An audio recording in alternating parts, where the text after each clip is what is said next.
Hello everyone, नमस्कार दोस्तों, स्वागत है शोमुज बायोलॉजी की और एक हेल्थ कंसर्न वीडियो में। आज के इस वीडियो में हम बात करेंगे पीएसए टेस्ट के बारे में, prostate specific antigen, PSA, prostate specific antigen, एक प्रकार के ब्लड टेस्ट जो प्रोस्टेट कंडीशन को इवैल्यूएट करने के लिए किया जाता है। एक बीमारी होता है जिसको कहा जाता है बिनाइन प्रोस्टेटिक हाइपरप्लासिया, जिसमें प्रोस्टेट की साइज बढ़ जाता है।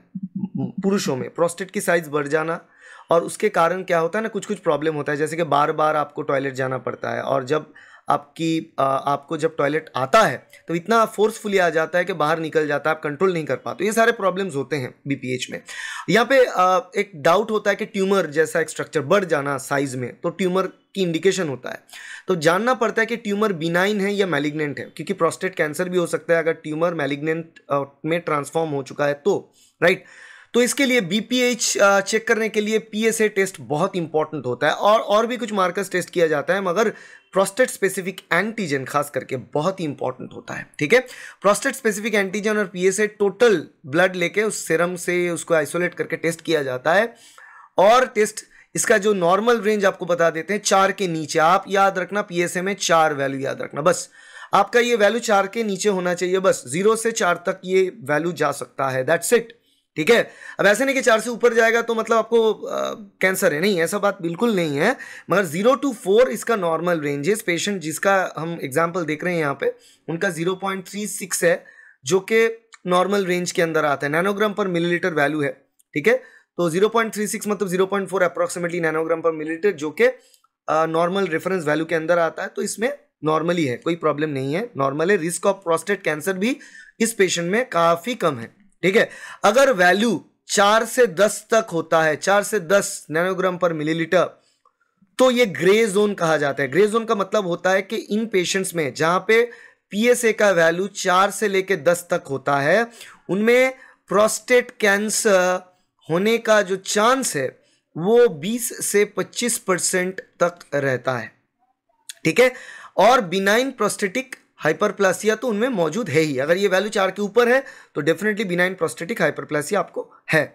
और अगर ये वैल्यू 10 से ऊपर है, 10 के ऊपर है, तो ये सिग्निफिकेंट वैल्यू कहा जाता है। और ये वैल्यू अगर बढ़ रहा है साल दर साल और 0.75 के ऊपर बढ़ रहा है हर साल, तो ये कैंसर इंडिकेट करता है, प्रोस्टेट कैंसर इंडिकेट करता है ये। ठीक है, तो प्रोस्टेट कैंसर इंडिकेट करेगा कब? जब ये वैल्यू 10 के ऊपर चला जाएगा, 10 के ऊपर हो जाएगा, ये प्रोस्टेट कैंसर इंडिकेट करेगा। और ये वैल्यू बढ़ना भी चाहिए हर साल। अगर 0.75 से बढ़ रहा है तो जाके वो प्रोस्टेट कैंसर को इंडिकेट करेगा।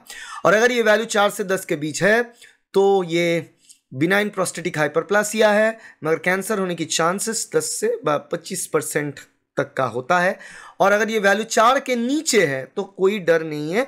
मगर ऐसा नहीं कि ये पीएसए प्रोस्टेट कैंसर डिटेक्शन के लिए सिर्फ और सिर्फ प्रोस्टेट कैंसर डिटेक्शन के लिए टेस्ट नहीं किया जाता है। याद रखना एक चीज, ये पीएसए वैल्यू से हम स्क्रीन कर सकते हैं बाद में कि प्रोस्टेट कैंसर होने की चांसेस कितना है, मगर प्रोस्टेट कैंसर डिटेक्ट करने के लिए और भी टेस्ट करना पड़ सकता है। ठीक है, अब ये वैल्यू हाई क्यों होता है? देखो, हाई होने का मतलब वो प्रोस्टेट कैंसर हो सकता है, बिनाइन प्रोस्टेटिक हाइपरप्लासिया हो सकता है, प्रोस्टेटाइटिस हो सकता है, जहाँ पे प्रोस्टेट का सूजन वो भी हो सकता है। ठीक है, वो सारे के सारे चीज़ें हो सकता है। और पर फर्दर एक्सेस करने के लिए, फर्दर जानने के लिए हमें एमआरआई करना पड़ सकता है, बायोप्सी करना पड़ सकता है कंफर्म करने के लिए। और ये वैल्यू अगर बहुत लो है, कुछ कुछ दवाई से ये वैल्यू बहुत लो हो सकता है। ठीक है, अब प्रोस्टेट कैंसर की ट्रीटमेंट जब हो जाता है, अगर कैंसर है किसी को, तब रेडिएशन थेरेपी चलता है, हार्मोनल थेरेपी चलता है, उसके कारण भी इसका वैल्यू काफ़ी हद तक गिर सकता है, बहुत कम हो सकता है। ठीक है, और एक चीज़ आपको बता दें, एज एक बहुत ही इंपॉर्टेंट फैक्टर है प्रोस्टेट कैंसर के लिए। और ये बहुत ही बढ़ती उम्र वाले पेशेंट को ही होता है। कम उम्र में हम ज़्यादातर कैसे पीएसए की वैल्यू हाई भी है तो उतना हम डरते नहीं हैं, क्योंकि ये स्लो ग्रोइंग कैंसर है और काफ़ी एजेड लोगों को ही होता है। अगर एजेड इंसान 60 साल प्लस जो है, 65 साल प्लस जो उनमें ऐसा है, तो डरने की बात होता है, तब बाकी टेस्ट वगैरह हम करते हैं, मगर अदरवाइज उतना भी हम टेस्ट तभी के तभी नहीं देखते हैं। ठीक है, तो एज की बात करें, यहाँ पे देखो एज एक इंपॉर्टेंट फैक्टर है। ये उम्र के साथ साथ पीएसए का जो लेवल है, वैल्यू है, वो नेचुरली बढ़ता है, वो नेचुरली बढ़ जाता है विथ एज। और कुछ कुछ ड्रग है जैसे कि फिनास्टेराइड, ओके, और ड्यूटास्टेराइड, जो पीएसए के लेवल को कम कर देता है। तो अगर बहुत कम पाया जाता है तो आपको पूछना है कि पेशेंट में ये दवा लेते हैं या नहीं। अगर पेशेंट ये सारे दवा लेते हैं फिनास्टेरॉइड और डिक्लोस्टेरॉइड की, तो स्टेरॉइड की, उसके कारण भी पीएसए का लेवल कम हो सकता है। तो ये चीज़ याद रखना, ये सारे के सारे चीज़ आपको पीएसए के बारे में पता चल गया होगा।